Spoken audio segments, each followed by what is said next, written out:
Hospital में सुनीता को होश आता है। वो अपने सामने आयरा को देखती है तो रोने लगती है और आयरा का हाथ पकड़कर कहती है, आयरा मुझे माफ कर दो, कामयार बिल्कुल बेगुनाह है। परिहा ने मुझे मुंह मांगे पैसे दिए थे और हावर ने कामयार के साथ मेरी गंदी वीडियो बनाकर वायरल कर दी थी ताकि तुम्हारी और कामयार की शादी टूट जाए।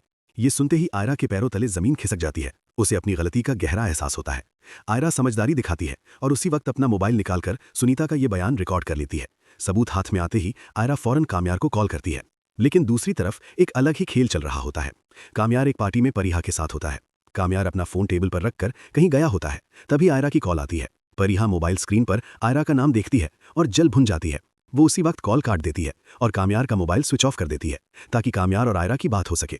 वो पूरी रात कामयार को अपने साथ ही रखती है।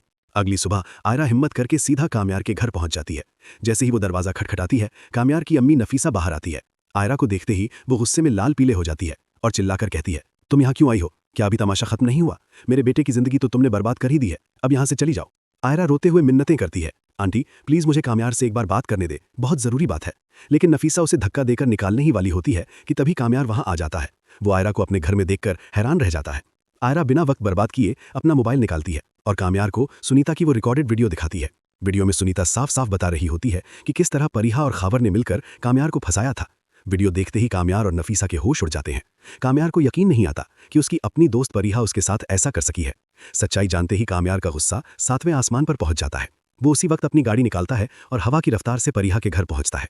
परिहा उसे देखकर मुस्कुराती है, लेकिन कामयार गुस्से में आगे बढ़ता है और परिहा को एक जोरदार धक्का देता है। धक्का इतना तेज होता है कि परिहा पीछे जाकर दीवार से टकराती है और उसका सिर दीवार पर जोर से लगा है। चोट लगते ही परिहा का मानसिक संतुलन बिगड़ जाता है और वो पागलों जैसी हरकतें करने लगती है। वो खून बहते हुए सिर के साथ हंसने लगती है और चिल्लाती है, हाँ मैंने तुम्हें बदनाम किया था क्योंकि मैं तुमसे मोहब्बत करती हूँ। अगर तुम मेरे नहीं हो सके तो मैं तुम्हें किसी और का भी नहीं होने दूंगी। परिहा पूरी तरह पागल हो जाती है। कामयार उसे उसी हाल में छोड़कर वहां से चला आता है। इसके बाद कामयार और आयरा सीधा आयरा के घर जाते हैं। आयरा वो वीडियो इरफान शाह को दिखाती है। सच्चाई जानकर इरफान शाह को इतना पछतावा होता है कि उनकी आंखों से आंसू निकल आते हैं। वो कामयार के सामने हाथ जोड़कर माफी मांगते हैं और कहते हैं, बेटा मुझे माफ कर दो, मैंने हीरे को परखने में गलती कर दी। इरफान शाह फैसला करते हैं कि अब एक पल की भी देरी नहीं होगी। वो उसी वक्त मौलवी साहब को बुलाते हैं। इश्तियाक कामयार को लेकर मंडप में बैठता है। घर का माहौल गम से खुशी में बदल जाता है। मौलवी साहब पूछते हैं, कामयार और आयरा क्या आपको ये निकाह कबूल है? दोनों एक दूसरे की आंखों में देखते हुए कहते हैं, हमें कबूल है। निकाह के बाद इरफान शाह अपनी बेटी को खुशी खुशी कामयार के साथ रुखसत करते हैं। ठीक 1 साल बाद कहानी में एक और खूबसूरत मोड़ आता है। एक दिन अचानक आयरा की तबीयत बहुत खराब हो जाती है। कामयार घबराकर उसे फौरन हॉस्पिटल लेकर भागा। आयरा को लेबर रूम में ले जाया जाता है।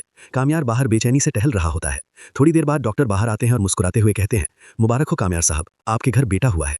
ये सुनते ही कामयार की खुशी का ठिकाना नहीं रहता। वो दौड़कर अंदर जाता है और आयरा के माथे को चूम लेता है। वो अपने बच्चे को गोद में उठाता है और अल्लाह का शुक्र अदा करता है। दोस्तों, अगर आपको ये हैप्पी एंडिंग ड्रामा पसंद आया हो तो हमारे चैनल को लाइक, सब्सक्राइब और शेयर जरूर